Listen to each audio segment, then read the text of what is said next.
আমাকে ট্রেনে ঘুমন্ত অবস্থায় দেওর এসে প্রেমের প্রস্তাব দিল। কলেজের বন্ধুর বিয়েতে আমরা সবাই গিয়েছিলাম। ফিরতি ট্রেনে আমরা একটি কামরায় পাশাপাশি ছিলাম। আমার স্বামী অন্য কামরায় ছিল বন্ধুদের সাথে। মাঝরাতে দেবর ঘুমন্ত অবস্থায় আমার কাঁধে মাথা রাখল। ওই মুহূর্তে আমি আর নিজেকে ধরে রাখতে পারলাম না, কানে ফিসফিস করে বলল, বুদি, আমি তোমাকে প্রেম করি, দেওর হিসেবে নয়, একজন প্রেমিক পুরুষ হিসেবে। তুমি কি আমার হবে? ভাইয়াকে ডিভোর্স দিয়ে আমাকে বিয়ে করবে?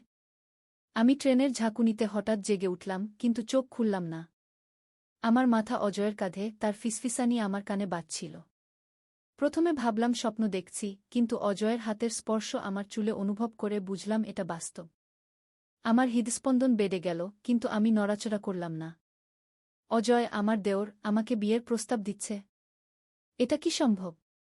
আমি স্তব্ধ হয়ে শুনছিলাম তার কথা। আমি জানি তুমি ঘুমিয়ে আছো, বুদি, সে ফিসফিস করে বলতে লাগল। তাই সাহস পাচ্ছি এসব বলার। জাগ্রত অবস্থায় কখনো বলতে পারতাম না গি। আমি ভান করে নড়াচড়া করলাম, যেন ঘুমের মধ্যে। অজয় দ্রুত নিজেকে সামলে নিল। পরদিন সকালে আমি অজয়ের মুখোমুখি হওয়ার সাহস পাচ্ছিলাম না। সে কি সত্যিই আমাকে ভালোবাসে, নাকি ওটা ছিল শুধু রাতের একটা মুহূর্তের উচ্ছ্বাস? ঘুম ভালো হয়েছিল, বুদি? অজয় জিজ্ঞাসা করল সকালের চা নিয়ে এসে। হ্যাঁ, আমি মাথা নিচু করে বললাম, তার চোখের দিকে তাকাতে পারছিলাম না। অনেকক্ষণ আমার কাঁধে মাথা রেখে ঘুমিয়েছিলে, সে বলল। কিছু স্বপ্ন দেখেছিলে? আমার বুক ধড়ফড় করতে লাগল। সে কি জানতে চাইছে আমি তার কথা শুনেছি কিনা? এই গল্পটি সম্পূর্ণ শুনলে আপনাদের পানি অটোমেটিক বের হয়ে যাবে, সো যত দ্রুত সম্ভব হাতের কাছে টিস্যু নিয়ে বসে পড়ো। বিছানার চাদর যেন নষ্ট না হয় সেটা সম্পূর্ণ খেয়াল রাখার অনুরোধ জানিয়ে গল্পটি এখন শুরু করব। তার আগে সর্বশেষ অনুরোধ, দয়া করে এমন পানি বের করার গল্প নিয়মিত শুনতে আমাদের চ্যানেলটি সকলেই সাবস্ক্রাইব করুন। ধন্যবাদ। হ্যালো বন্ধুরা, আমার নাম ঈশিতা সেন। আমার বয়স ৪২ বছর। আমার স্বামীর নাম অভিজিৎ সেন, বয়স ৪৫ বছর। আমাদের ২ সন্তান, রোহন আর জয়া। রোহন ১৯ বছর বয়সী, কলেজে পড়ে। জয়া ১২ বছর বয়সী, স্কুলে যায়। আমাদের ছিল একটি সাধারণ জীবন। অভিজিৎ একটি বড় কোম্পানিতে কাজ করে, আমি একটি স্কুলে শিক্ষিকা। আমাদের পরিবারটি খুব সাধারণ, শান্তিময়, অন্তত সেটাই ভেবেছিলাম আমি, যতক্ষণ না সেই রাতের ট্রেনের ঘটনাটি ঘটেছিল। মনে আছে, সেদিন আমরা অভিজিতর কলেজের বন্ধু রাজের বিয়ে থেকে ফিরছিলাম। বিয়েটা ছিল দার্জিলিংয়ে, সুতরাং আমরা শিলিগুড়ি থেকে কলকাতা ফেরার জন্য ট্রেন ধরেছিলাম। আমার দেবর অজয় আমাদের সাথেই ছিল। সে বিষয়ে আমি একটু বলি। অজয় অভিজিতর ছোট ভাই, বয়সে মাত্র ৫ বছরের তফাত। একটি বিজ্ঞাপন সংস্থায় কাজ করে, অবিবাহিত, অত্যন্ত আকর্ষণীয় এবং চোখস। রাতের ট্রেনের সেই ঘটনার পর আমি দিনের পর দিন অজয়ের সাথে মুখোমুখি হওয়া এড়িয়ে চলেছিলাম। কিন্তু সেদিন পরিস্থিতি আমাকে এমন এক জটিল অবস্থার মধ্যে ফেলে দিল, যা আমার জীবনকে সম্পূর্ণ বদলে দিয়েছিল। বিকেলবেলা আমি স্কুল থেকে ফিরেছি। বাড়িতে কেউ নেই। অভিজিৎ অফিসে, বাচ্চারা তাদের নিজ নিজ কাজে ব্যস্ত। আমি চা বানাচ্ছিলাম, তখনই দরজায় কড়া নাড়ার শব্দ হল। খুলে দেখি অজয় দাঁড়িয়ে আছে, হাতে একটা ফাইল। বুদি, একটা জরুরি কাগজ দিতে এসেছি। দাদা কি বাড়িতে আছে? সে জিজ্ঞাসা করল। না, অভিজিৎ অফিসে। কাগজটা আমাকে দিয়ে যাও। আমি দিয়ে দেব, আমি বললাম, চোখের দৃষ্টি পুরোপুরি এড়িয়ে। আসলে বুদি, এটা আমার নতুন স্টার্টআপের কাগজপত্র। দাদার সিগনেচার দরকার। আমি কি ভিতরে বসে অপেক্ষা করতে পারি? আমি ইতস্তত করলাম। কিন্তু তাকে না করার কোনো যুক্তিসঙ্গত কারণ ছিল না আমার কাছে। আসো, আমি বললাম। চা খাবে? হ্যাঁ, দাও। আমরা বসার ঘরে বসলাম। চায়ে চুমুক দিয়ে অজয় বলল, বুদি, সেদিন ট্রেনে যা বলেছিলাম গু। আমার হৃৎপিণ্ড যেন থেমে গেল। তো সত্যিই সে জানত আমি জেগেছিলাম? অজয়, প্লিজ, আমি বাধা দিলাম। আমরা পরিবার। এসব কথাই। আমি জানি সে আমার কথা কেটে বলল। কিন্তু আমার কথাটা শোনো। আমি তোমাকে ভালোবাসি, এটা সত্যি, কিন্তু আমি আসলে কি বলতে চেয়েছিলাম সেটা আমাকে পুরো করতে দাও। আমি স্তব্ধ হয়ে বসে রইলাম। আমি তোমাকে ভালোবাসি, কিন্তু সেভাবে নয়। আমি তোমাকে ভালোবাসি কারণ তুমি আমার ভাবির চেয়েও বেশি, তুমি আমার বন্ধু। সে থামল, গলা পরিষ্কার করল। আমার একটা সমস্যা আছে, এবং আমি জানি শুধু তুমিই আমাকে সাহায্য করতে পারবে গু। আমি বিস্ময়ে তার দিকে তাকালাম। কি সমস্যা? আমার জীবন বিপদে, সে ফিসফিস করে বলল। সেদিন অজয় আমাকে যা বলল তা শুনে আমি বিশ্বাস করতে পারছিলাম না। অজয় একটি বড় ষড়যন্ত্রের মধ্যে জড়িয়ে পড়েছে, যার কারণে তার জীবন বিপন্ন। তার বিজ্ঞাপন সংস্থায় সে কিছু গোপন নথি দেখতে পেয়েছে, যা প্রমাণ করে তার বস দেশের কয়েকটি বড় রাজনৈতিক দলের সাথে যোগসাজশে টাকা সাদা করছে। আমি কি করতে পারি? আমি জিজ্ঞাসা করলাম, তখনও বিস্ময়ে আচ্ছন্ন। আমার কাছে সব প্রমাণ আছে, কিন্তু আমি এটি নিরাপদ জায়গা রাখতে চাই। যদি আমার বস জানতে পারে আমি এই তথ্য জানি, আমি মরা মানুষকে অজয়ের চোখে আমি ভয় দেখতে পেলাম, এমন ভয় যা আমি আগে কখনো দেখিনি। তাহলে পুলিশের কাছে যাও, আমি বললাম। এটা এত সহজ নয়। রাজনীতি এবং পুলিশ সবাই এতে জড়িত। আমাকে নিরাপদ জায়গায় যেতে হবে এবং প্রমাণগুলি সুরক্ষিত রাখতে হবে। আমি চাইছি তুমি আমাকে সাহায্য করো গু। আমি? কেন আমি? কারণ তুমি একমাত্র ব্যক্তি যাকে আমি বিশ্বাস করি। দাদাকে এই ব্যাপারে জড়াতে চাই না, তার পরিবার আছে, তোমরা আছো। কিন্তু আমি একা এটা করতে পারব না গি। আমি গভীরভাবে চিন্তা করলাম। অজয়ের চোখে আমি সত্যিকারের ভয় দেখেছিলাম। তার গল্প হয়তো অবিশ্বাস্য শোনাচ্ছিল, কিন্তু তার ভয় ছিল বাস্তব। ঠিক আছে, আমি শেষ পর্যন্ত বললাম। আমি তোমাকে সাহায্য করব। কিন্তু আমাদের একটা পরিকল্পনা দরকার গু। অজয় স্বস্তির নিঃশ্বাস ফেলল। ধন্যবাদ, বুদি। আমি জানতাম তুমি আমাকে সাহায্য করবে গু। সেই রাতে আমরা পরিকল্পনা করলাম। অজয়ের কাছে সব প্রমাণ ডিজিটাল ফরম্যাটে ছিল, ইমেইল, ট্রান্সফার রেকর্ড, বস এবং রাজনীতিবিদদের মধ্যে কথোপকথনের অডিও রেকর্ডিং। আমরা সিদ্ধান্ত নিলাম যে অজয় এই প্রমাণগুলি আমাকে দেবে, আমি সেগুলি সুরক্ষিত রাখব। তারপর অজয় কিছুদিনের জন্য অদৃশ্য হয়ে যাবে, একটি নিরাপদ জায়গায়, যতক্ষণ না সে স্থির করতে পারে এই তথ্য নিয়ে কি করবে। পরের দিন অজয় আমাকে একটি পেন ড্রাইভ দিল। এতে সব কিছু আছে। এটি সুরক্ষিত রাখো। আর আমার সাথে যোগাযোগ করার চেষ্টা করো না। আমি যখন নিরাপদ হব তখন তোমার সাথে যোগাযোগ করব। আমি মাথা নাড়লাম। তুমি সাবধানে থেকো গু। অজয় যাওয়ার পর আমি পেন ড্রাইভটি খুললাম। আমি যা দেখলাম তা আমাকে হতবাক করে দিল। সেখানে ছিল অজয়ের বসের এবং কয়েকজন উচ্চপদস্থ রাজনীতিবিদের মধ্যে ইমেইল, টাকা লেনদেনের রেকর্ড এবং কথোপকথনের অডিও রেকর্ডিং। তারা কোটি কোটি টাকার কালো টাকা সাদা করার ষড়যন্ত্র করছিল। সেই রাতে আমি ঘুমাতে পারিনি। আমি এক বিশাল বিপদের মধ্যে পড়ে গেছি। আমি কি করব? আমি কি এটা অভিজিৎকে বলব? কিন্তু তাহলে তাকেও বিপদে ফেলা হবে। অজয় ঠিকই বলেছিল, এটা আমাদের পরিবারকে বিপদে ফেলতে পারে। পরের কয়েকদিন আমি ভীষণ উৎকণ্ঠায় কাটালাম। অজয়ের কোনো খবর ছিল না। আমি ভেবেছিলাম সে হয়তো কোনো নিরাপদ জায়গায় আছে। কিন্তু তারপর তৃতীয় দিনের সকালে আমি খবরের কাগজে একটা খবর দেখলাম যা আমাকে ভয়ে কাঁপিয়ে দিল, বিজ্ঞাপন সংস্থার কর্মচারীর রহস্যময় মৃত্যু গো। খবরে বলা হয়েছিল অজয় সেন, একটি প্রখ্যাত বিজ্ঞাপন সংস্থার কর্মচারী, তার অ্যাপার্টমেন্টে মৃত পাওয়া গেছে। পুলিশ বলছে এটি আত্মহত্যা, কিন্তু আমি জানতাম এটা খুন। অজয়কে নীরব করা হয়েছে। আমি পেনড্রাইভটি নিয়ে কি করব ভেবে পাচ্ছিলাম না। এখন আমি জানতাম যে এই তথ্য আমাকেও বিপদে ফেলতে পারে। কিন্তু অজয়ের মৃত্যু নিষ্ফল যেতে দিতে পারি না। আমি ন্যায়বিচার চাই। আমি সিদ্ধান্ত নিলাম একজন সাংবাদিককে যোগাযোগ করব, এমন একজন যিনি সৎ এবং সাহসী। আমার কলেজের এক পুরনো বন্ধু নীলিমা একটি বড় সংবাদপত্রে কাজ করত। আমি তাকে ফোন করলাম এবং একটি গোপন জায়গায় দেখা করার ব্যবস্থা করলাম। কাফেতে দেখা করার সময় আমি নীলিমাকে সবকিছু বললাম। আমি তাকে পেন ড্রাইভটি দেখালাম, কিন্তু দিলাম না। এটা বিশাল খবর, নীলিমা বলল, চোখ বড় করে। কিন্তু এটা খুবই বিপজ্জনক। তুমি নিশ্চিত যে তুমি এটা প্রকাশ করতে চাও? হ্যাঁ, আমি দৃঢ়তার সাথে বললাম। অজয়ের মৃত্যু বৃথা যেতে দিতে পারি না। কিন্তু আমার পরিবারকে সুরক্ষিত রাখতে হবে গে। আমি বুঝতে পারছি। আমি এটা নিয়ে কাজ করব, কিন্তু তোমার নাম কোথাও উল্লেখ করব না। আমাদের সূত্র গোপন থাকবে গি। সেদিন রাতে আমি অভিজিৎকে সবকিছু বললাম। আমি আর এটা লুকিয়ে রাখতে পারছিলাম না। তিনি প্রথমে বিশ্বাস করতে চাননি, তারপর রেগে গেলেন আমি তাকে আগে বলিনি বলে। কিন্তু শেষ পর্যন্ত তিনি আমার সিদ্ধান্তকে সমর্থন করলেন। তুমি সঠিক কাজ করেছ, তিনি বললেন। কিন্তু আমাদের সাবধান থাকতে হবে। আমাদের পরিবারকে বিপদে ফেলতে পারি না গি। পরের কয়েক সপ্তাহ আমরা উৎকণ্ঠার মধ্যে কাটালাম।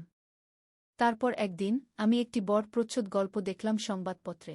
বড় টাকা সাদা করার ষড়যন্ত্র উন্মোচিত, রাজনীতিবিদ এবং কর্পোরেট জগতের শীর্ষ ব্যক্তিরা জড়িত। নীলিমা তার কাজ ভালভাবেই করেছিল। গল্পটি দেশজুড়ে আলোড়ন সৃষ্টি করল। অজয়ের বস এবং বেশ কয়েকজন উচ্চপদস্থ রাজনীতিবিদকে গ্রেফতার করা হল। এই ঘটনার পরে অজয়ের মৃত্যুর ঘটনার তদন্ত পুনরায় শুরু হল এবং এটা খুন বলে প্রমাণিত হল। কিন্তু সবকিছু ভালো হয়ে যায়নি। অজয়ের বসের সহযোগীরা এখনও বাইরে ছিল এবং তারা জানত কেউ তাদের ফাঁসিয়েছে। আমাদের পরিবার হুমকির মুখে ছিল। একদিন আমি স্কুল থেকে ফিরে দেখলাম আমাদের বাড়ি লণ্ডভণ্ড হয়ে আছে। কেউ ঢুকেছিল এবং সবকিছু তছনছ করে দিয়েছিল। আমার হৃদয় ধড়ফড় করে উঠল। আমি দ্রুত রোহন এবং জায়ার স্কুলে ফোন করলাম। তারা ঠিক ছিল। তারপর আমি অভিজিৎকে ফোন করলাম। আমরা আর এখানে থাকতে পারি না, অভিজিৎ বললেন যখন তিনি বাড়ি ফিরলেন এবং অবস্থা দেখলেন। আমাদের যেতে হবে গু। সেই রাতেই আমরা যা কিছু গুরুত্বপূর্ণ ছিল নিয়ে বাড়ি ছেড়ে চলে গেলাম। আমরা একটি শহরতলিতে আমার বোনের বাড়িতে গেলাম, যার অস্তিত্ব সম্পর্কে খুব কম লোক জানত। কয়েক সপ্তাহ পরে আমরা খবর পেলাম যে অজয়ের বসের সাথে জড়িত সবাইকে গ্রেফতার করা হয়েছে। তদন্ত আরও গভীরে গিয়েছিল এবং আরও অনেক লোক ধরা পড়েছিল। আমরা স্বস্তির নিঃশ্বাস ফেললাম। আজ 1 বছর পরে আমরা একটি নতুন শহরে বাস করি, নতুন পরিচয় নিয়ে। এখনও আমরা পুরোপুরি নিরাপদ বোধ করি না, কিন্তু অন্তত আমরা জানি অজয়ের মৃত্যু বৃথা যায়নি। তার সাহস এবং ত্যাগের জন্য একটি বিশাল দুর্নীতির চক্র ভেঙে গেছে। আমি প্রায়ই সেই রাতের ট্রেনের কথা ভাবি, যখন সবকিছু শুরু হয়েছিল। আমি ভাবি অজয়ের কথা, যে নিজের জীবন দিয়েছিল সত্য প্রকাশ করার জন্য। এবং আমি ভাবি আমাদের পরিবারের কথা, যা এই ঘটনার পরে আরও বেশি শক্তিশালী হয়েছে। আমাদের নতুন জীবন সহজ নয়। প্রতিদিন আমরা নতুন চ্যালেঞ্জের মুখোমুখি হই। অভিজিৎকে ছোট একটি চাকরি নিতে হয়েছে, আমাকে নতুন স্কুলে যোগ দিতে হয়েছে। বাচ্চারা নতুন জায়গায় মানিয়ে নিতে সময় নিয়েছে। কিন্তু সবচেয়ে কঠিন হল সব সময় পেছনে তাকানো, সবসময় সতর্ক থাকা। গত মাসে আমরা জানতে পারলাম যে অজয়ের বস এবং তার সহযোগীদের মামলা শেষ হয়েছে। তারা দীর্ঘ কারাদণ্ডে দণ্ডিত হয়েছে। এটা আমাদের কিছুটা আশ্বস্ত করেছে, কিন্তু আমরা জানি যে এই ধরনের লোকেদের বাইরেও প্রভাব আছে। এখানে এই ছোট্ট শহরে আমরা নতুন জীবন শুরু করেছি। রোহন কলেজে ভালো করছে, জয়া নতুন বন্ধু পেয়েছে। অভিজিৎ এবং আমি একসাথে কঠিন পরিস্থিতির মোকাবেলা করছি। আমাদের মধ্যে বন্ধন আরও গভীর হয়েছে। কিছুদিন আগে আমি একটি চিঠি পেলাম। নীলিমা পাঠিয়েছিল। সে লিখেছিল যে তার জন্য একটি বিশেষ সাংবাদিকতা পুরস্কার ঘোষণা করা হয়েছে অজয়ের মামলা নিয়ে তার অনুসন্ধানের জন্য। চিঠিতে সে আমাকে ধন্যবাদ জানিয়েছিল, যদিও আমার নাম কোথাও উল্লেখ ছিল না। আমি জানি না আমাদের জীবন কখনো আবার স্বাভাবিক হবে কিনা। আমি জানি না আমরা কতদিন এভাবে লুকিয়ে থাকব। কিন্তু আমি জানি যে আমরা সঠিক কাজ করেছি। আমি জানি অজয়ের সাহসের কারণে একটি বড় দুর্নীতি প্রকাশিত হয়েছে। এবং যদিও তাকে তার জীবন দিতে হয়েছিল, তার ত্যাগ বৃথা যায়নি। আজ আমি আমার ডায়েরি লিখছি এক নতুন জায়গায় বসে, আমাদের ছোট্ট বাড়ির বারান্দায়, পাহাড়ের দিকে তাকিয়ে। এটা দার্জিলিংয়ের মতো সুন্দর নয়, কিন্তু এখানে একটি নতুন শুরু আছে। একটি নতুন জীবন। আমি জানি না ভবিষ্যতে কি আছে। কিন্তু আমি জানি আমরা এটা একসাথে মোকাবেলা করব। অজয়ের ত্যাগের কথা মনে রেখে সত্যের জন্য লড়াই করে যাব। এখানে আমি বুঝতে পেরেছি যে সাহস শুধু বিপদের মুখে দাঁড়ানো নয়, বরং সঠিক কাজ করার জন্য সবকিছু ত্যাগ করতে পারা। অজয় আমাদের সেই শিক্ষাই দিয়ে গেছে। আমার গল্প হয়তো ভয়ঙ্কর, কিন্তু এটি সাহস, সত্য এবং ন্যায়ের গল্প। এবং আমি চাই এই গল্প বলা হোক, যাতে অজয়ের ত্যাগ কখনো ভুলে না যাওয়া হয়। এই ছিল আমার গল্প, রাতের ট্রেনে শুরু হওয়া এক ভয়ঙ্কর এবং অবিশ্বাস্য অভিযান, যা আমাদের জীবন চিরতরে বদলে দিয়েছে। নদীর ধারে এক গ্রাম। প্রথম অধ্যায়, শুরুর কথা। পদ্মা নদীর ধারে ছোট্ট একটা গ্রাম, নামটা হল কুসুমপুর। এই গ্রামে বাস করত একটা ছেলে, তার নাম রাকিব। রাকিবের বয়স মাত্র 22 বছর। লেখাপড়ায় ভালো ছিল সে, কিন্তু টাকার অভাবে ঢাকা বিশ্ববিদ্যালয়ে ভর্তি পরীক্ষা দিতে পারেনি। এখন গ্রামের স্কুলে পড়ায়। মাসে বেতন পায় 10,000 টাকা। রাকিবের বাবা মারা গেছেন 3 বছর আগে। মা আছেন, ছোট্ট একটা বোন আছে, নাম মিথিলা। মিথিলার বয়স 15, এইচএসসি পরীক্ষা দেবে আগামী বছর। রাকিবের স্বপ্ন ছিল মিথিলাকে ডাক্তার বানাবে। কিন্তু স্বপ্ন আর বাস্তবের মধ্যে অনেক দূরত্ব। শীতের সকাল, কুয়াশায় ঢাকা গ্রাম। রাকিব স্কুলে যাওয়ার জন্য তৈরি হচ্ছে। মা খাবার দিয়েছে একটা টিফিন বক্সে, ভাত আর ডিম ভাজি। রাকিব সাইকেল নিয়ে বেরিয়ে পড়ল। স্কুল ৫ কিলোমিটার দূরে। পথে যেতে যেতে রাকিব ভাবছিল তার জীবনের কথা। এই গ্রামে আর কতদিন থাকবে? ঢাকায় গিয়ে কিছু করা যায় কি না? কিন্তু মা আর মিথিলাকে রেখে কিভাবে যাবে? মনটা খারাপ হয়ে গেল। স্কুলে পৌঁছে দেখল হেড স্যার দাঁড়িয়ে আছেন। হেড স্যার মানিক স্যার, বয়স ৫০-এর কাছাকাছি। ভালো মানুষ। রাকিবকে অনেক স্নেহ করেন। রাকিব, একটু আমার রুমে এসো, মানিক স্যার বললেন। রাকিব রুমে ঢুকল। মানিক স্যার বললেন, তুমি তো জানো আমাদের স্কুলের অবস্থা ভালো না। সরকারি অনুদান কমে গেছে। আমরা হয়তো তোমার বেতন আর বাড়াতে পারব না। রাকিবের মনটা ভেঙে গেল। কিন্তু সে কিছু বলল না। শুধু মাথা নেড়ে বলল, বুঝতে পারছি স্যার।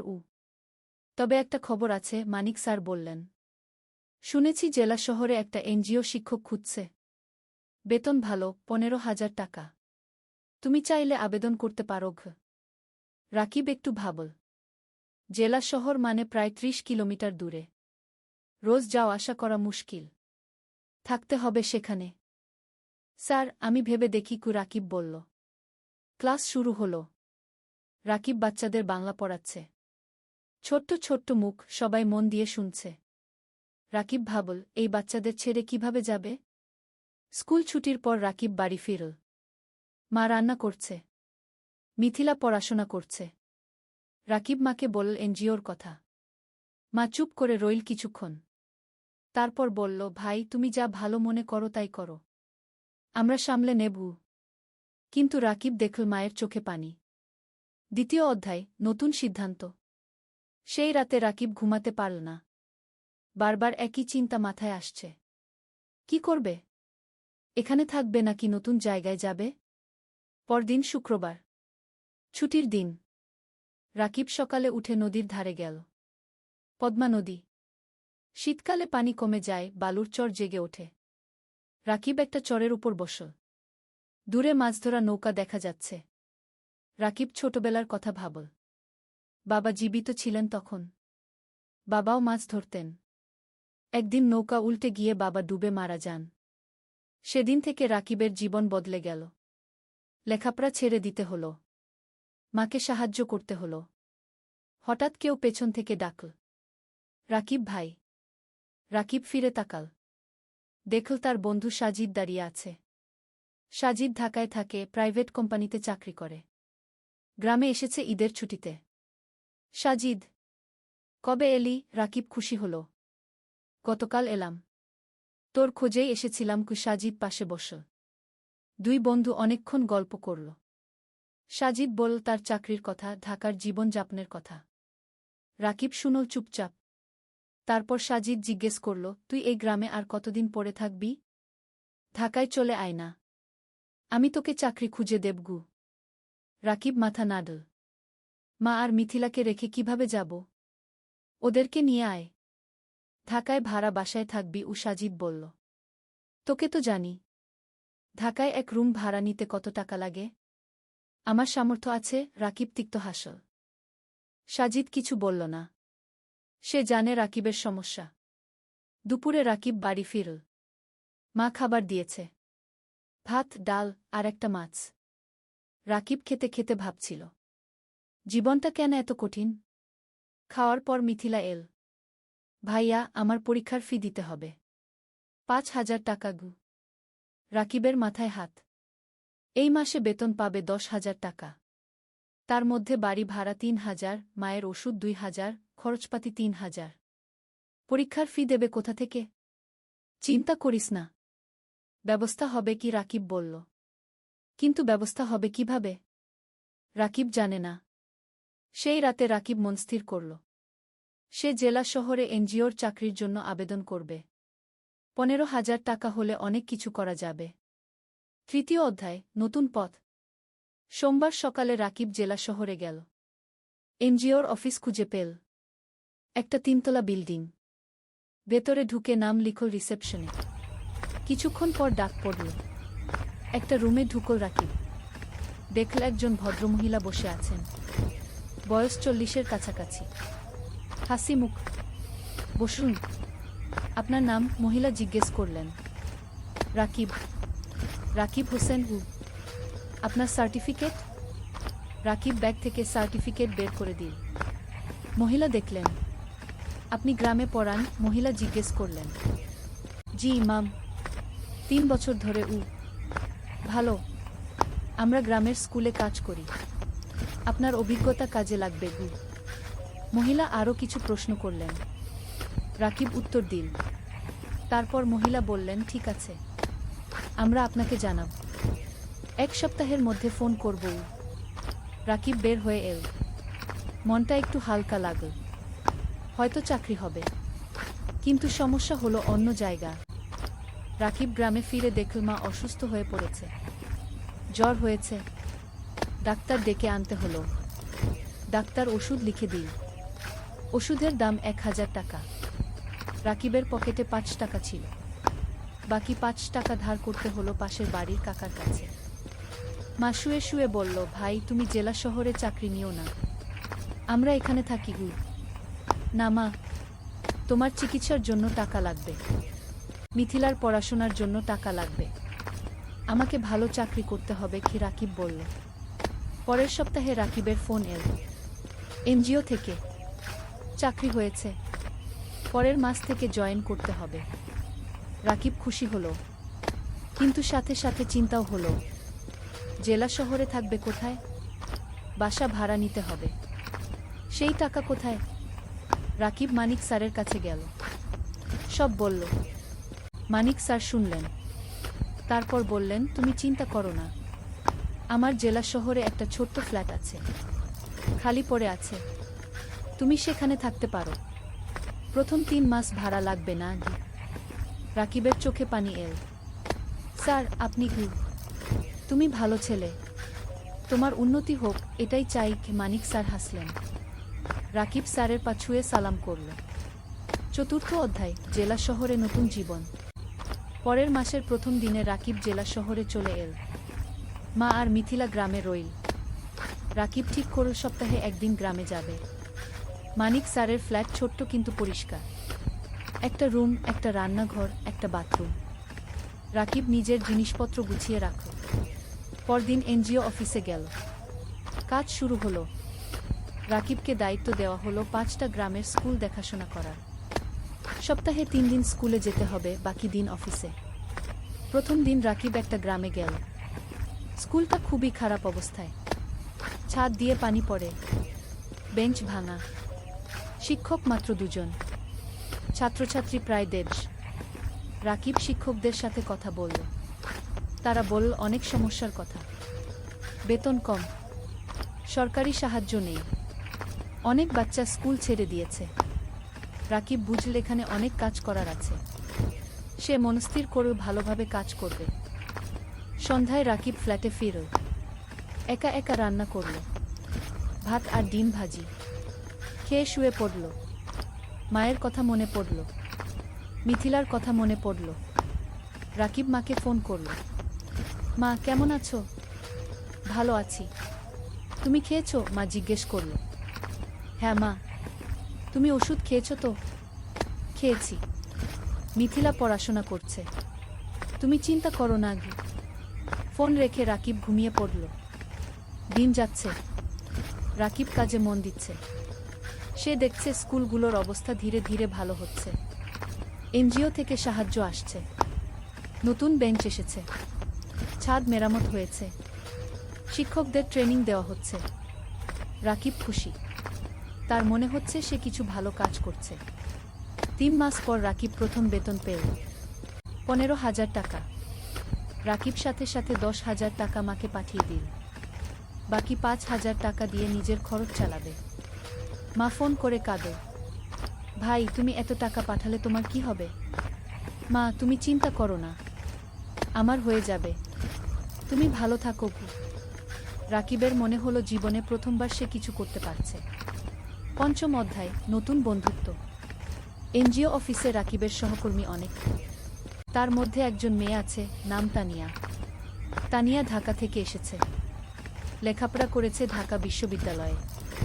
খুব মেধাবী, কিন্তু গ্রামের মানুষের জন্য কাজ করতে চায়। তাই এনজিওতে জয়েন করেছে।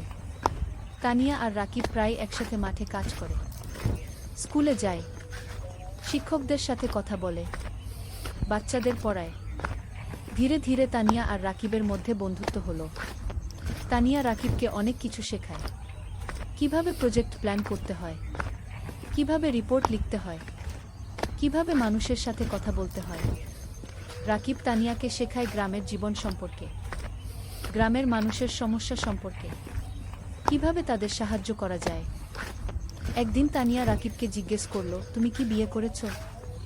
রাকিব হেসে বলল, না, বিয়ের কথা ভাবার সময় নেই, এখন পরিবারের দায়িত্ব আছে। তোমার পরিবার কেমন? তানিয়া জিজ্ঞেস করল। রাকিব তার মা আর মিথিলার কথা বলল, বাবার মৃত্যুর কথা বলল, কিভাবে সে সংসার চালাচ্ছে সেই কথা বলল। তানিয়া শুনো চুপচাপ, তারপর বলল, তুমি খুব সাহসী। রাকিব কিছু বলল না, শুধু হাসো। সময় যাচ্ছে, রাকিবের কাজ ভালো হচ্ছে, এনজিও থেকে তাকে প্রশংসা করা হচ্ছে, বেতনও বাড়ল, এখন 17,000 টাকা পায়। রাকিব সপ্তাহে একদিন গ্রামে যায়, মাকে দেখে আসে, মিথিলার পড়াশোনা দেখে দেয়।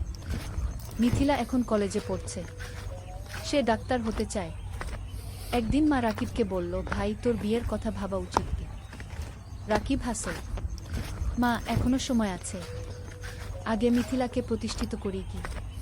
কিন্তু তোর বয়স হয়ে যাচ্ছে, আমি চিন্তায় থাকি কি। মা বলল, তুমি চিন্তা করো না মা, সব ঠিক হবে। ষষ্ঠ অধ্যায়, প্রেম আর স্বপ্ন। 1 বছর পার হয়ে গেল। রাকিব এখন এনজিওতে প্রজেক্ট কোঅর্ডিনেটর, বেতন 20,000 টাকা। সে এখন একটা ভাড়া বাসায় থাকে, মাসে ভাড়া 5,000 টাকা। তবু মাকে প্রতি মাসে 12,000 টাকা পাঠায়। মিথিলা খুব ভালো ফলাফল করেছে, সে মেডিকেল কলেজে ভর্তি হতে চায়, কিন্তু ভর্তি পরীক্ষার জন্য কোচিং করতে হবে, কোচিং ফি অনেক। রাকিব চিন্তায় পড়ল, কোথা থেকে টাকা আসবে। তানিয়া বুঝতে পারল রাকিবের সমস্যা। একদিন সে বলল, রাকিব, তুমি কিছু চিন্তিত মনে হচ্ছে কি? রাকিব মিথিলার কথা বলল। তানিয়া বলল, আমি আমার এক বন্ধুকে জানি, সে ঢাকায় মেডিকেল কোচিং সেন্টার চালায়, আমি তাকে বলবো, হয়তো কম ফিতে তোমার বোনকে ভর্তি করে নেবে কি। রাকিব অবাক হলো, তুমি এত সাহায্য করছো কেন? তানিয়া চুপ করে রইল কিছুক্ষণ, তারপর বলল, কারণ তুমি ভালো মানুষ গো। রাকিব কিছু বলল না, কিন্তু মনের ভেতর একটা অনুভূতি হলো। পরের সপ্তাহে তানিয়া তার বন্ধুর সাথে রাকিবের কথা হলো। বন্ধু রাজি হলো মিথিলাকে অর্ধেক ফিতে ভর্তি করতে। রাকিব খুশিতে আত্মহারা, সে তানিয়াকে ধন্যবাদ দিল বারবার। তানিয়া হেসে বলল, ধন্যবাদ না, একটা ট্রিট দাও। রাকিব তানিয়াকে নিয়ে গেল একটা রেস্টুরেন্টে। দুজন একসাথে খাবার খেল, অনেক গল্প করল, হাসল। খাওয়ার পর বাইরে বের হয়ে তানিয়া বলল, রাকিব, আমি তোমাকে একটা কথা বলতে চাই। বলো।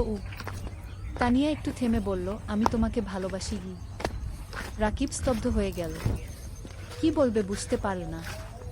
তানিয়া বলল, আমি জানি এটা হঠাৎ শোনাচ্ছে, কিন্তু 1 বছর ধরে তোমার সাথে কাজ করছি। তোমার চরিত্র, তোমার পরিবারের প্রতি দায়িত্ববোধ, তোমার সততা, সব কিছু দেখেছি। তুমি আমার মনে জায়গা করে নিয়েছ।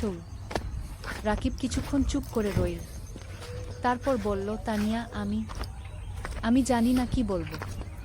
তুমি ঢাকার মেয়ে, উচ্চশিক্ষিত, আমি একজন সাধারণ গ্রামের ছেলে, আমার পরিবার গরিব, আমার অনেক দায়িত্ব আছে। তানিয়া রাকিবের হাত ধরল, এগুলো আমার কাছে কোনো সমস্যা নয়, আমি তোমাকে চাই, তোমার টাকা বা স্ট্যাটাস নয়। রাকিবের চোখে পানি এল। তানিয়া, আমি তোমাকে কিছু দিতে পারবো না। তুমি আমাকে ভালোবাসা দিতে পারবে, সততা দিতে পারবে, এটাই যথেষ্ট। রাকিব তানিয়ার দিকে তাকাল, তারপর বলল, আমিও তোমাকে ভালোবাসি, কিন্তু ভয় পাচ্ছি। কিসের ভয়? তানিয়া জিজ্ঞেস করল। ভয় পাচ্ছি তোমার পরিবার রাজি হবে না। ভয় পাচ্ছি আমি তোমাকে সুখী করতে পারব না গি। তানিয়া হাসল। আমার পরিবার আমাকে বিশ্বাস করে। আমি যদি খুশি থাকি তারা খুশি থাকবে। আর তুমি আমাকে সুখী করতে পারবে কিনা সেটা সময় বলবে।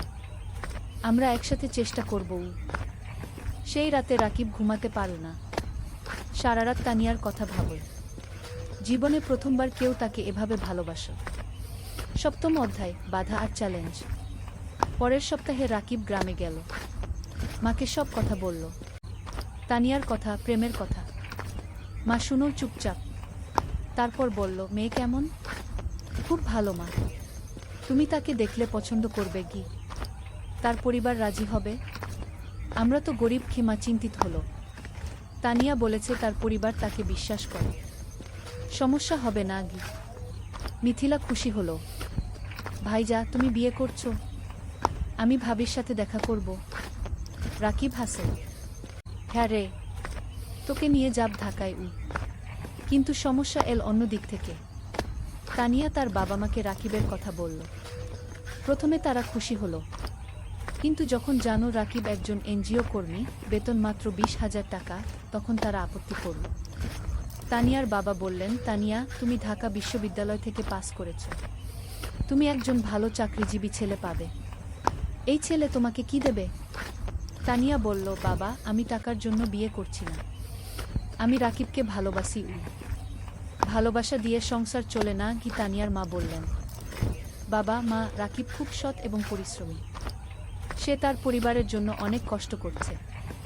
এরকম মানুষ এখন কমই আছে কি? তানিয়া বোঝানোর চেষ্টা করল। আমরা সময় চাই।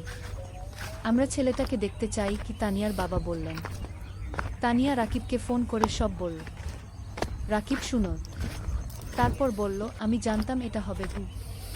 তুমি হাল ছেড়ে দিও না। আমি তাদের বোঝাব। তানিয়া বলল। পরের মাসে রাকিব ঢাকায় গেল। তানিয়ার বাবা মার সাথে দেখা করল। তারা রাকিবকে অনেক প্রশ্ন করল। রাকিব সব সততার সাথে উত্তর দিল। তানিয়ার বাবা বললেন, তুমি তোমার ভবিষ্যৎ নিয়ে কি ভাবছ? তুমি সারা জীবন এনজিওতে থাকবে? রাকিব বলল, আঙ্কেল, আমি স্বপ্ন দেখি একদিন নিজের একটা স্কুল করব। গ্রামের গরিব ছেলে মেয়েদের বিনামূল্যে পড়াব। এটা আমার লক্ষ্য। তানিয়ার বাবা অবাক হলেন। তুমি কি জানো একটা স্কুল খুলতে কত টাকা লাগে? জানি আঙ্কেল, কিন্তু আমি বিশ্বাস করি যদি সততার সাথে চেষ্টা করি, একদিন সফল হব। তানিয়ার বাবা কিছু বললেন না, কিন্তু রাকিবের চোখে যে আগুন দেখলেন সেটা তাকে ভাবিয়ে তুলল। সেই রাতে তানিয়ার বাবা মা আলোচনা করলেন। তারপর তারা রাজি হলেন, কিন্তু একটা শর্ত দিলেন, রাকিবকে আরও ভালো চাকরি খুঁজতে হবে। রাকিব শর্ত মেনে নিল। অষ্টম অধ্যায়, নতুন সুযোগ। বিয়ের প্রস্তুতি শুরু হলো, কিন্তু রাকিব চিন্তায় ছিল। বিয়েতে অনেক খরচ হবে। সেই টাকা কোথায়?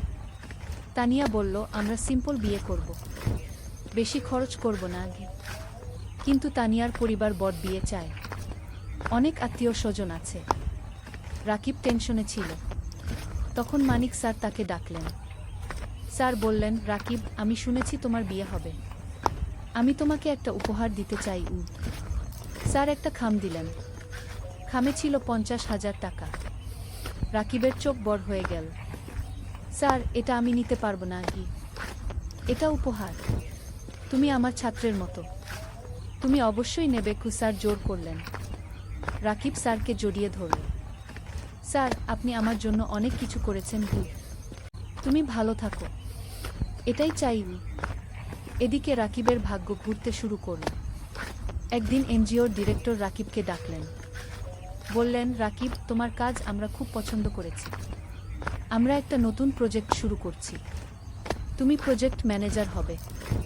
বেতন হবে 35,000 টাকা। রাকিব বিশ্বাস করতে পারল না। 35,000 টাকা! এত টাকা কখনো কল্পনাও করেনি। স্যার, সত্যি? রাকিব জিজ্ঞেস করল। হ্যাঁ, তুমি যোগ্য। তুমি পারবে কি? ডিরেক্টর বললেন। রাকিব সাথে সাথে তানিয়াকে ফোন করল। তানিয়া খুশিতে চিৎকার করল। সেই সন্ধ্যায় রাকিব মাকে ফোন করল। সব বলল। মা কাঁদতে লাগল। খুশির কান্না। ভাই, আল্লাহ তোমার ভালো করেছে। তুমি অনেক কষ্ট করেছ কি? মা বলল। মা, এখন আমরা ভালো থাকব। মিথিলার পড়াশোনা ভালো হবে। তুমি সুস্থ থাকবে গু। বিয়ের দিন এল। সিম্পল কিন্তু সুন্দর বিয়ে। গ্রাম থেকে মা আর মিথিলা এসেছে। রাকিবের বন্ধুরা এসেছে। এনজিও অফিসের সবাই এসেছে। তানিয়া দেখতে খুব সুন্দর লাগছিল লাল শাড়িতে। রাকিব পাঞ্জাবি পরেছে। বিয়ে হলো। সবাই দোয়া করল, আশীর্বাদ করল। রাকিব আর তানিয়া নতুন জীবন শুরু করল। নবম অধ্যায়, স্বপ্ন পূরণের পথে। বিয়ের পর রাকিব আর তানিয়া জেলা শহরে একটা বড় ফ্ল্যাট ভাড়া নিল। 2 বেডরুমের। তারা ঠিক করল মা আর মিথিলাকে নিয়ে আসবে। মা প্রথমে রাজি হলো না। বলল, তোমরা নতুন বিয়ে করেছ, আমরা গেলে তোমাদের সমস্যা হবে কি। তানিয়া নিজে গ্রামে গেল। মাকে বলল, মা, আপনি আমার মা। আপনি না থাকলে আমার সংসার অসম্পূর্ণ। মা তানিয়াকে জড়িয়ে ধরল। মা, তুমি খুব ভালো। মা আর মিথিলা জেলা শহরে চলে এল। এখন তারা সবাই একসাথে থাকে। মিথিলা ঢাকায় কোচিং করছে। সে খুব মন দিয়ে পড়ছে। তার লক্ষ্য মেডিকেল কলেজে চান্স পাওয়া। রাকিব নতুন প্রজেক্টে কাজ শুরু করেছে। প্রজেক্টটা খুব বড়। 15টা গ্রামে কাজ করতে হবে। স্কুল, স্বাস্থ্যকেন্দ্র, নারী উন্নয়ন, সব ধরনের কাজ। রাকিব খুব ব্যস্ত হয়ে গেল। সকাল থেকে রাত পর্যন্ত কাজ। কিন্তু সে খুশি, কারণ সে মানুষের উপকার করছে। তানিয়াও কাজ করছে। সেও একটা প্রজেক্টে আছে। তাদের দুজনের মিলে এখন বেতন 55,000 টাকা। এত টাকা রাকিব কখনো কল্পনা করেনি। এখন তারা স্বাচ্ছন্দ্যে আছে। মায়ের ভালো চিকিৎসা হচ্ছে। মিথিলার পড়াশোনা ভালো হচ্ছে। রাকিব কিছু টাকা সেভিংসও করছে। একদিন রাকিব তানিয়াকে বলল, তুমি জানো, আমার স্বপ্ন ছিল একটা স্কুল করা গিয়ে। হ্যাঁ, মনে আছে। তুমি এখনো সেই স্বপ্ন দেখো? তানিয়া জিজ্ঞেস করল। হ্যাঁ, আমি ভাবছি আমরা যদি কিছু টাকা সেভ করি, তাহলে হয়তো একদিন একটা ছোট্ট স্কুল খুলতে পারব। তানিয়া হাসল। চলো, আমরা একসাথে এই স্বপ্ন পূরণ করব। দুজনে মিলে প্ল্যান করতে লাগল। কিভাবে টাকা জমাবে, কোথায় স্কুল খুলবে, কিভাবে চালাবে। 1 বছর পর মিথিলা মেডিকেল ভর্তি পরীক্ষা দিল। রেজাল্ট আসল। সে চান্স পেয়েছে সরকারি মেডিকেল কলেজে। পুরো পরিবার খুশিতে আত্মহারা। মা কাঁদল। রাকিব মিথিলাকে জড়িয়ে ধরল। তানিয়া মিষ্টি বিতরণ করল। ভাইয়া, এটা তোমার জন্য। তুমি আমার জন্য সব ত্যাগ করেছ। মিথিলা কাঁদতে কাঁদতে বলল। না রে, এটা তোর নিজের যোগ্যতা। তুই মন দিয়ে পড়েছিস। রাকিব বলল। সেই রাতে রাকিব ছাদে দাঁড়িয়ে আকাশের দিকে তাকাল। তার মনে পড়ল বাবার কথা। বাবা বেঁচে থাকলে কত খুশি হতেন। তানিয়া এসে পাশে দাঁড়াল। কি ভাবছ? বাবার কথা ভাবছি। সেই গরিব দিনগুলোর কথা ভাবছি। আজ আমরা এত দূর এসেছি। হ্যাঁ, আর এটা শুধু শুরু। আমাদের আরও অনেক পথ যেতে হবে, তানিয়া বলল। 10ম অধ্যায়, চূড়ান্ত স্বপ্ন। 3 বছর পার হয়ে গেল। রাকিব এখন এনজিওর সিনিয়র প্রজেক্ট ম্যানেজার। বেতন 50,000 টাকা। Tania project coordinator. বেতন 40,000 টাকা। মিথিলা এখন মেডিকেল কলেজের 3য় বর্ষে। সে খুব ভালো পড়ছে। তার লক্ষ্য একজন ভালো ডাক্তার হওয়া এবং গ্রামের মানুষের সেবা করা। মা এখন সুস্থ। তার মুখে হাসি ফিরে এসেছে। রাকিব আর তানিয়া এই 3 বছরে প্রায় 10 লক্ষ টাকা সেভ করেছে। এখন তারা ঠিক করেছে স্বপ্নের স্কুল খুলবে। রাকিব গ্রামে গিয়ে একটা জমি কিনে। 2 বিঘা জমি। সেখানে স্কুল করবে। তারা ব্যাংক থেকে লোন নিল। আরও 5 লক্ষ টাকা। মোট 15 লক্ষ টাকা দিয়ে স্কুল তৈরি করা শুরু হলো। মানিক স্যার অনেক সাহায্য করলেন। তিনি স্কুলের ডিজাইন করে দিলেন, শিক্ষক খুঁজে দিলেন। 6 মাস পর স্কুল তৈরি হলো। নাম দেওয়া হলো আলোর পাঠশালা। স্লোগান, শিক্ষাই আলো, শিক্ষাই মুক্তি। স্কুলে গরিব পরিবারের বাচ্চারা বিনামূল্যে পড়বে। ধনী পরিবারের বাচ্চারা কম ফিতে পড়বে। এই ফি দিয়ে স্কুল চলবে। স্কুল খোলার দিন গ্রামের সব মানুষ এল। জেলা প্রশাসক এলেন উদ্বোধন করতে। মানিক স্যার, এনজিওর ডিরেক্টর, সবাই এলেন। রাকিব মাইকে দাঁড়িয়ে বলল, আমি একসময় খুব গরিব ছিলাম, লেখাপড়া করতে পারিনি ঠিকমতো, কিন্তু আমি হাল ছাড়িনি। আজ আমি এই স্কুল করলাম যাতে গ্রামের কোনো বাচ্চাকে টাকার অভাবে লেখাপড়া ছাড়তে না হয়। সবাই হাততালি দিল। তানিয়া বলল, এই স্কুল শুধু আমার স্বামীর স্বপ্ন নয়, আমার স্বপ্ন। আমরা চাই এই গ্রামের প্রতিটা বাচ্চা শিক্ষিত হোক। আবার হাততালি। স্কুল চালু হলো। প্রথম দিন 50 জন বাচ্চা ভর্তি হলো। দ্বিতীয় মাসে 100, তৃতীয় মাসে 200। রাকিব আর তানিয়া সপ্তাহে 3 দিন স্কুলে যায়। বাচ্চাদের পড়ায়, শিক্ষকদের ট্রেনিং দেয়া, স্কুল দেখাশোনা করে। মিথিলা ছুটির দিনে স্কুলে এসে বাচ্চাদের স্বাস্থ্য চেক আপ করে বিনামূল্যে। মা রান্না করে বাচ্চাদের খাওয়ায়। অনেক বাচ্চা গরিব পরিবার থেকে আসে, তারা দুপুরে খায় না, মা তাদের খাওয়ায়। 2 বছর পর স্কুলে 5 বাচ্চা পড়ছে, 10 জন শিক্ষক আছে, স্কুল ভালোভাবে চলছে। জেলার মধ্যে কি আলোর পাঠশালা কি একটা আদর্শ স্কুল হিসেবে পরিচিতি পেয়েছে। একাদশ অধ্যায়, জীবনের পূর্ণতা। 5 বছর পর রাকিবের বয়স এখন 33, তানিয়ার বয়স 31। তাদের একটা মেয়ে হয়েছে, নাম রাখা হয়েছে অনন্যা। অনন্যার বয়স 2 বছর। মিথিলা এখন ডাক্তার, সে একটা সরকারি হাসপাতালে কাজ করছে। সে গ্রামের মানুষের বিনামূল্যে সেবা দেয়া। মা সুস্থ এবং খুশি। তার নাতনি অনন্যাকে নিয়ে সময় কাটায়। আলোর পাঠশালা কি এখন জেলার সেরা স্কুলগুলোর একটা। এখানে 1000 বাচ্চা পড়ছে, 20 জন শিক্ষক আছে। স্কুলের রেজাল্ট খুব ভালো। রাকিব আর তানিয়া এখন আর এনজিওতে কাজ করে না, তারা পুরোপুরি স্কুলেই সময় দেয়া।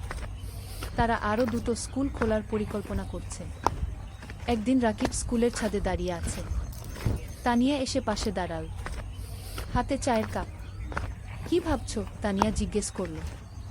ভাবছি আমাদের যাত্রার কথা। 8 বছর আগে আমি একজন গরিব স্কুল শিক্ষক ছিলাম, আজ আমার নিজের স্কুল আছে, 1000 বাচ্চা পড়ছে। হ্যাঁ, আমরা অনেক দূর এসেছি, কিন্তু আরও অনেক পথ বাকি। তানিয়া বলল, জানো, কখনো কখনো মনে হয় স্বপ্ন দেখা ভালো। স্বপ্ন মানুষকে বাঁচিয়ে রাখে। আমি স্বপ্ন দেখেছিলাম বলে আজ এখানে এসেছি। তানিয়া রাকিবের হাত ধরল। আর আমি তোমাকে বিশ্বাস করেছিলাম বলে তোমার স্বপ্ন আমার স্বপ্ন হয়ে গেল। দুজন চুপচাপ দাঁড়িয়ে রইল। নিচে বাচ্চারা খেলছে, তাদের হাসির শব্দ শোনা যাচ্ছে। রাকিব বলল, জানো তানিয়া, আমার এখন মনে হয় জীবনের সবচেয়ে বড় সফলতা হলো মানুষের মুখে হাসি ফোটানো। টাকা, প্রতিষ্ঠা সব তুচ্ছ যখন দেখি একটা গরিব বাচ্চা আমাদের স্কুলে পড়ে ভালো রেজাল্ট করছে। তানিয়া মাথা নাড়ল। একদম ঠিক। তুমি জানো, গত সপ্তাহে সেই রহিম নামের ছেলেটা এসেছিল, যে 3 বছর আগে আমাদের স্কুলে ভর্তি হয়েছিল। হ্যাঁ, মনে আছে। তার বাবা রিকশা চালায়, সে ক্লাসে ফার্স্ট হয়েছে। তার বাবা এসে আমার পা ছুঁয়ে কাঁদছিল, বলছিল আপনারা না থাকলে আমার ছেলে লেখাপড়া শিখতে পারত না। রাকিবের চোখ ভিজে গেল। এই মুহূর্তগুলোর জন্যই আমরা কাজ করি। হঠাৎ অনন্যা দৌড়ে এল। বাবা, বাবা, দেখো আমি কি এঁকেছি। রাকিব মেয়েকে কোলে তুলে নিল। অনন্যা একটা ছবি দেখাল, একটা স্কুল, সামনে অনেক বাচ্চা। এটা কি? রাকিব জিজ্ঞেস করল। এটা আমাদের স্কুল। দাদু বলেছে তুমি এই স্কুল বানিয়েছ। অনন্যা বলল। রাকিব মেয়ের কপালে চুমু খেল। হ্যাঁ রে, একদিন তুইও বড় হয়ে ভালো কিছু করবি। আমি ডাক্তার হব, মাসির মতো। তারপর গরিব মানুষদের দেখব। অনন্যা বলল। তানিয়া হাসল। দেখছ, আমাদের পরবর্তী প্রজন্ম স্বপ্ন দেখছে। দ্বাদশ অধ্যায়, নতুন চ্যালেঞ্জ। কিন্তু জীবন কখনো সোজা পথে চলে না। একদিন রাকিব খবর পেল স্কুলের জমি নিয়ে সমস্যা হয়েছে। একজন স্থানীয় রাজনীতিবিদ দাবি করছে জমিটা তার। রাকিব চিন্তায় পড়ে গেল। সে আইনজীবীর সাথে দেখা করল। আইনজীবী বলল, কাগজপত্র দেখাও। রাকিব সব কাগজ দেখাল। আইনজীবী দেখে বলল, তোমার কাগজ ঠিক আছে, কিন্তু ওই লোক ক্ষমতাবান, সে ঝামেলা করবে। তাহলে কি করব? রাকিব জিজ্ঞেস করল। কোর্টে কেস করতে হবে, সময় লাগবে, টাকাও লাগবে। রাকিব বাড়ি ফিরে তানিয়াকে সব বলল। তানিয়া শুনো। তারপর বলল, আমরা লড়ব। আমরা সত্যের পক্ষে আছি। কেস শুরু হলো। প্রতি সপ্তাহে কোর্টে যেতে হচ্ছে। আইনজীবীর ফি দিতে হচ্ছে। টাকা খরচ হচ্ছে অনেক। কিন্তু রাকিব হাল ছাড়ল না। সে জানে সে ন্যায়ের পক্ষে। এই সময় গ্রামের মানুষ রাকিবের পাশে দাঁড়াল। তারা একটা কমিটি করল। সবাই মিলে টাকা তুলো রাকিবকে সাহায্য করার জন্য। একদিন গ্রামের চেয়ারম্যান রাকিবের কাছে এসে বলল, রাকিব, তুমি আমাদের গ্রামের গর্ব। তুমি আমাদের বাচ্চাদের শিক্ষিত করছো। আমরা তোমাকে একা ছাড়ব না। রাকিব কান্নায় ভেঙে পড়ল। আপনারা আমার পরিবার। মানিক স্যারও সাহায্য করলেন। তিনি জেলা প্রশাসকের সাথে কথা বলল। প্রশাসক বিষয়টা দেখলেন। 6 মাস পর কোর্ট রায় দিল রাকিবের পক্ষে। জমি রাকিবেরই। সেই দিন স্কুলে উৎসব হলো। সবাই খুশি। বাচ্চারা নাচল, গাইল। রাকিব মাইকে বলল, আজ আমরা জিতেছি। কিন্তু এটা শুধু আমার জয় নয়, এটা আমাদের সবার জয়। সত্যের জয়। ত্রয়োদশ অধ্যায়, সম্প্রসারণ। কেস জেতার পর রাকিবের আত্মবিশ্বাস বেড়ে গেল। সে ঠিক করল আরও একটা স্কুল খুলবে, পাশের জেলায়। তানিয়া রাজি হলো। তারা আবার সেভিংস শুরু করল। এই সময় একটা বড় সুখবর এল। একটা আন্তর্জাতিক এনজিও তাদের স্কুলের কথা শুনেছে। তারা সাহায্য করতে চায়।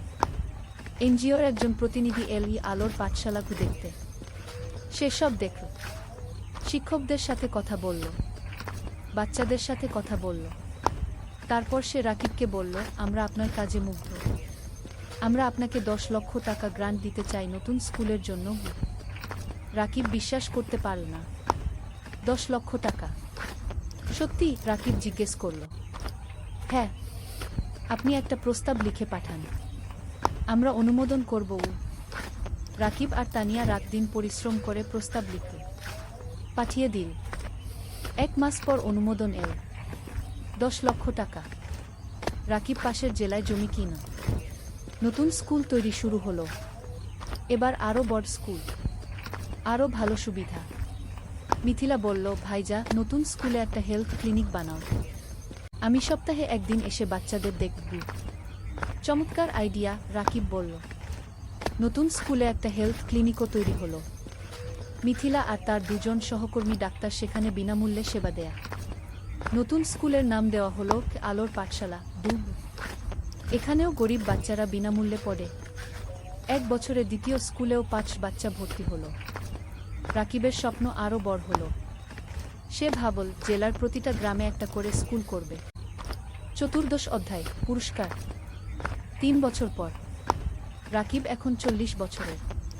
তার 5টা আলোর পাঠশালাগুলো আছে, 5টা জেলায়। প্রায় 3000 বাচ্চা পড়ছে। 2 শিক্ষক কাজ করছে। একদিন রাকিব একটা ফোন পেল, ঢাকা থেকে, শিক্ষা মন্ত্রণালয় থেকে। আপনি রাকিব হোসেন? ফোনে একজন জিজ্ঞেস করল। জিউ, আপনাকে জানাতে পেরে আনন্দিত যে আপনার নাম জাতীয় শিক্ষা পুরস্কারের জন্য নির্বাচিত হয়েছে। আপনি গ্রামীণ শিক্ষায় অসামান্য অবদান রেখেছেন। রাকিব স্তব্ধ হয়ে গেল। জাতীয় পুরস্কার? সত্যি? রাকিব জিজ্ঞেস করল। হ্যাঁ, আগামী মাসে ঢাকায় অনুষ্ঠান হবে। মাননীয় প্রধানমন্ত্রী পুরস্কার দেবেন। রাকিব ফোন রেখে তানিয়াকে জড়িয়ে ধরল। তান, আমরা জাতীয় পুরস্কার পেয়েছি। তানিয়া কাঁদতে লাগল। খুশির কান্না। তুমি পেরেছ, তুমি সত্যিই পেরেছ। মা খবর শুনে কাঁদল। ভাই, তোর বাবা বেঁচে থাকলে কত খুশি হতো। মিথিলা বলল, ভাইজা, তুমি আমার হিরো। অনন্যা, এখন 7 বছর, বলল, বাবা, তুমি সবচেয়ে ভালো বাবা। পুরস্কারের দিন, ঢাকা, বঙ্গভবন। রাকিব স্যুট পরেছে, তানিয়া শাড়ি পরেছে। মা, মিথিলা, অনন্যা সবাই গেছে। মানিক স্যারও গেছে। তিনি রাকিবকে বললেন, আমি গর্বিত তোমার শিক্ষক ছিলাম। অনুষ্ঠানে অনেক মানুষ। রাকিবের নাম ডাকা হলো। সে মঞ্চে উঠল। প্রধানমন্ত্রী তাকে পুরস্কার দিলেন, একটা ক্রেস্ট, একটা সার্টিফিকেট আর 5 লক্ষ টাকা। রাকিব মাইকে দাঁড়িয়ে বলল, আমি একজন সাধারণ গ্রামের ছেলে, আমার বাবা রিকশা চালাতেন। আমি গরিব পরিবার থেকে এসেছি, কিন্তু আমি স্বপ্ন দেখতে ছাড়িনি। আজ আমি এখানে দাঁড়িয়ে বলতে পারি যে কেউ পারে যদি সে চেষ্টা করে। পুরো হল হাততালিতে মুখরিত হল। এই পুরস্কার শুধু আমার নয়, এটা আমার স্ত্রী তানিয়ার, আমার মায়ের, আমার বোন মিথিলার, আমার গুরু মানিক স্যারের, আর আমার সেই সব বাচ্চাদের যারা আলোর পাঠশালায় পড়ছে। আবার হাততালি। অনুষ্ঠান শেষ হলো, সবাই বাড়ি ফিরল। সেই রাতে রাকিব ব্যালকনিতে দাঁড়িয়ে আকাশের দিকে তাকাল। তার মনে পড়ল সেই দিনের কথা যখন সে পদ্মা নদীর ধারে বসে ভাবছিল জীবন দিয়ে কি করবে। আজ সেই জীবন কত বদলে গেছে। তানিয়া এসে পাশে দাঁড়াল। কি ভাবছ? ভাবছি আমরা কত দূর এসেছি, আর ভাবছি আমাদের এখনো কত কাজ বাকি। হ্যাঁ, আমাদের স্বপ্ন এখনো শেষ হয়নি, কি তানিয়া বলল। ৫০ অধ্যায়, উত্তরাধিকার। আরও ৫ বছর কেটে গেল। রাকিবের বয়স এখন ৪৫। তার ১০টা আলোর পাঠশালাগু আছে, ১০টা জেলায়। ৬,০০০ বাচ্চা পড়ছে, ৪ শিক্ষক কাজ করছে। মিথিলা এখন একজন সফল ডাক্তার। সে নিজের একটা হাসপাতাল খুলেছে, গরিব মানুষদের বিনামূল্যে চিকিৎসা দেয়া। অনন্যা এখন ১২ বছর। সে আলোর পাঠশালাতেই পড়ছে। সে খুব মেধাবী। তার স্বপ্ন শিক্ষক হওয়া, বাবার মতো। মা এখন অনেক বয়স্ক, কিন্তু সুস্থ। সে নাতিনাতনীদের নিয়ে সময় কাটায়। হ্যাঁ, রাকিবের এখন ২ সন্তান। অনন্যার পরে একটা ছেলে হয়েছে, নাম অনির্বাণ। বয়স ৫ বছর। রাকিব এখন একটা বড় শিক্ষা প্রতিষ্ঠানের প্রতিষ্ঠাতা। তার কাজের স্বীকৃতি সারা দেশে। বিদেশ থেকেও মানুষ আসে তার স্কুল দেখতে। কিন্তু রাকিব এখনো সেই সাধারণ মানুষই আছে। সে নিজে স্কুলে যায়, বাচ্চাদের পড়ায়, তাদের সাথে খেলে। একদিন একজন সাংবাদিক রাকিবকে ইন্টারভিউ করতে এল। সে জিজ্ঞেস করল, আপনার সাফল্যের রহস্য কি? রাকিব হেসে বলল, রহস্য বলে কিছু নেই, শুধু ৩টা জিনিস: স্বপ্ন, পরিশ্রম আর সততা। আপনার ভবিষ্যৎ পরিকল্পনা? আরও ২০টা স্কুল খুলব, প্রতিটা জেলায়, যাতে কোনো বাচ্চা শিক্ষা থেকে বঞ্চিত না হয়। আপনি কি রাজনীতিতে আসবেন? অনেকে বলছে আপনি দেশের জন্য অনেক করতে পারবেন। রাকিব মাথা নাড়ল। না, আমি শিক্ষক থাকতে চাই, রাজনীতি আমার জায়গা নয়। সাংবাদিক আরও অনেক প্রশ্ন করল। রাকিব উত্তর দিল। সেই রাতে টিভিতে ইন্টারভিউ দেখানো হলো, পুরো দেশ দেখ। অনেক মানুষ অনুপ্রাণিত হলো রাকিবের গল্পে। পরের দিন রাকিবের ফোন বাজতে লাগল। অনেক মানুষ সাহায্য করতে চায়, ডোনেশন দিতে চায়, স্বেচ্ছাসেবক হতে চায়। রাকিব তানিয়াকে বলল, দেখছো, মানুষ ভালো কাজে এগিয়ে আসতে চায়, শুধু সুযোগ দরকার। তানিয়া বলল, হ্যাঁ, আর তুমি সেই সুযোগ তৈরি করেছ। শেষ অধ্যায়, জীবনের অর্থ। আরও ১০ বছর পরের ঘটনা। রাকিবের বয়স এখন ৫৫। চুলে পাক ধরেছে, কিন্তু চোখে এখনো সেই আগুন। তার এখন ২৫টা আলোর পাঠশালাগু আছে, ১৫,০০০ বাচ্চা পড়ছে, ১,০০০-এর বেশি শিক্ষক কাজ করছে। মা আর বেঁচে নেই, ৩ বছর আগে মারা গেছেন শান্তিতে। তার শেষ ইচ্ছা ছিল রাকিব যেন তার কাজ চালিয়ে যায়। রাকিব সেই ওয়াদা রেখেছে। মিথিলা এখন একজন প্রতিষ্ঠিত ডাক্তার। তার হাসপাতাল জেলার সেরা হাসপাতাল। সে বিয়ে করেছে একজন ইঞ্জিনিয়রকে। তাদের ২ সন্তান। অনন্যা এখন ২২ বছর। সে শিক্ষক হয়েছে, আলোর পাঠশালাতেই পড়ায়। সে বাবার উত্তরসূরি। অনির্বাণ এখন ১৫ বছর। সে মেডিকেলে পড়তে চায়, মাসির মতো ডাক্তার হতে চায়। রাকিব এখন অনেক কম সময় অফিসে থাকে, বেশিরভাগ সময় বাচ্চাদের সাথে থাকে, গল্প বলে, গান শেখায়, জীবনের পাঠ দেয়। একদিন একটা বাচ্চা রাকিবকে জিজ্ঞেস করল, স্যার, আপনি এত কিছু করলেন কেন?